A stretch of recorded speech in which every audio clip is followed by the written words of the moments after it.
नमस्कार साथीहरु, technical Sandeep YouTube च्यानलमा हजुरलाई स्वागत छ र म हुँ सन्दीप मल्ल। ओप्पोले केही दिन अगाडि चाहिँ ओप्पो F19 सिरिजका दुईवटा स्मार्टफोन ओप्पो F19 प्रो र ओप्पो F19 प्रो प्लस लाई चाहिँ लन्च गरेको थियो र फेरि ओप्पो F19 लाई चाहिँ लन्च गर्ने तयारी गरिरहेको छ। 6 मार्च देखि चाहिँ इन्डियन बजारमा लन्च हुँदैछ र छिटै नै हामीले नेपाली बजारमा पनि देख्न सक्नेछ र आज यसैको बारेमा कुरा गर्नेछु। के फिचर स्पेसिफिकेसन रहेका छन् सम्पूर्ण जानकारी दिनेछु र भिडियो अन्तिमसम्म हेरेर जानकारी लिनु होला र भिडियो मन परेपछि चाहिँ भिडियोलाई लाइक गरेर च्यानललाई सब्स्क्राइब गर्न चाहिँ नबिर्सिनु होला।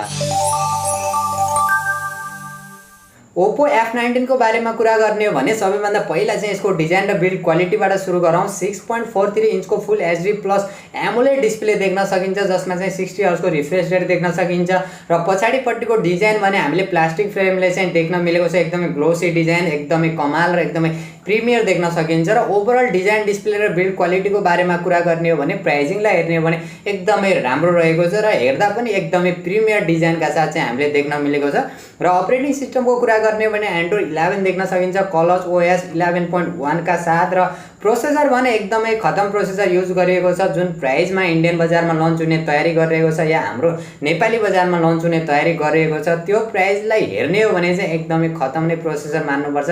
किनभने जुन प्रोसेसर यसमा युज गरिएको छ त्यो प्रोसेसर हामीले अन्डर 20,000 का स्मार्टफोनहरुमै देख्न मिलिसकेका छन् भनेपछि यो चाहिँ एकदमै हाई प्राइसमा रहेको छ।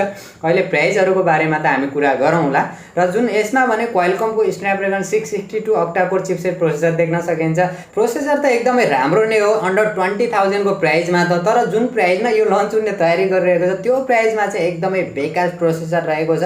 र क्यामेराको कुरा गर्ने हो भने पछाडिपट्टि तीनवटा क्यामेरा देख्न सकिन्छ। जो main camera 48 megapixel f1.7 aperture का जो प्राइमरी सेन्सर र second camera 2 megapixel f2.4 aperture का साथ जो माइक्रो सेन्सर र थर्ड क्यामेरा 2 मेगापिक्सल को देख्न सकिन्छ जो f2.4 एपर्चर का साथ जो मोनो सेन्सर देख्न सकिन्छ र जुन यसको अगाडिपट्टिको सेल्फी क्यामेरा भने 16 मेगापिक्सल को देख्न सकिन्छ। ओभरअल क्यामेरा फिचर र क्वालिटीको बारेमा कुरा गर्ने हो भने प्राइजिङलाई हेर्ने हो भने एकदमै डिसेन्ट मान्नुपर्छ। त्यस्तो राम्रो पनि छैन र त्यस्तो नराम्रो पनि रहेको छैन। र अरु फिचरहरुको बारेमा कुरा गर्ने हो भने इन डिस्प्ले फिंगरप्रिन्ट सेन्सर देख्न सकिन्छ, 3.5 mm को हेडफोन ज्याक देख्न सकिन्छ, ट्रिपल कार्ड स्लट देख्न सकिन्छ, एकदमै राम्रो कुरा रहेका छन्। कतिपय ब्रान्डहरुले चाहिँ यो 3.5 mm को हेडफोन ज्याक चाहिँ हटाइदिरहेका हुन्छन्, यसमा चाहिँ देख्न मिलेको छ, एकदमै राम्रो कुरा पनि रहेको छ। ब्याट्रीको कुरा गर्ने हो भने 5000 mAh को ब्याट्री देख्न सकिन्छ, 33 वाट को fast charger, USB type C port देख्न सकिन्छ, ब्याट्री ब्याकअप पनि एकदमै राम्रो देख्न सकिन्छ। प्राइजिङलाई हेर्ने हो भने स्टोरेज र र्यामको बारेमा कुरा गर्ने हो भने LPDDR4X र्याम र UFS 2.1 को स्टोरेज देख्न सकिन्छ। यो पनि अलिकति नराम्रो चाहिँ लाग्यो मलाई, किनभने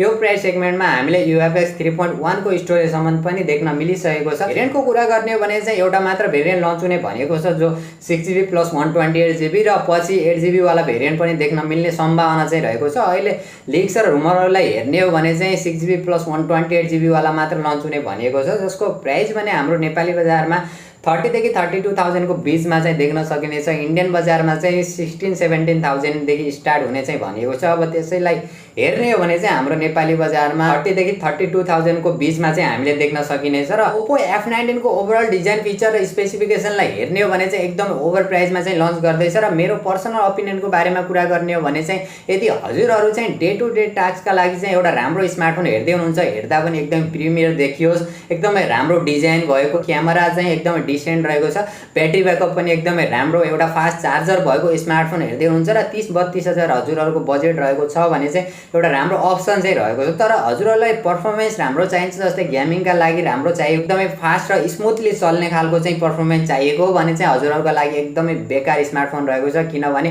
अन्डर 20,000 का स्मार्टफोनमा पनि हामीले यो खालको चाहिँ परफर्मेन्स देख्न मिल्छ भनेपछि हामीले 10,000 भन्दा बढी पैसा चाहिँ यतिकै दिनुपर्छ जस्तो चाहिँ मलाई लागिरहेको छैन। र हजुरहरु भने ओप्पो F19 लाई लिएर कति एक्साइटेड हुनुहुन्छ र यो फोनको चाहिँ सबैभन्दा राम्रो कुरा चाहिँ के लागेको छ र सबैभन्दा नराम्रो पार्ट चाहिँ के लागेको छ त्यो भने कमेन्ट गर्नु होला र भिडियो मन परे भिडियोलाई लाइक अनि शेयर गर्नु होला। र अहिलेसम्म पनि technical Sandeep YouTube channel subscribe गर्न बिर्सिनु भएको छ भने तलपट्टि देख्न सक्नुहुन्छ रातो बटन, त्यसलाई थिचेर च्यानल सब्स्क्राइब गर्नु होला र साथमा रहेको नोटिफिकेसन बेल आइकनलाई दबाएर अल नोटिफिकेसनलाई पनि अन गर्नु होला, ताकि म जति पनि नयाँ भिडियो अपलोड गर्छु सबैभन्दा पहिला नोटिफिकेसन हजुरलाई मिल्ने छ।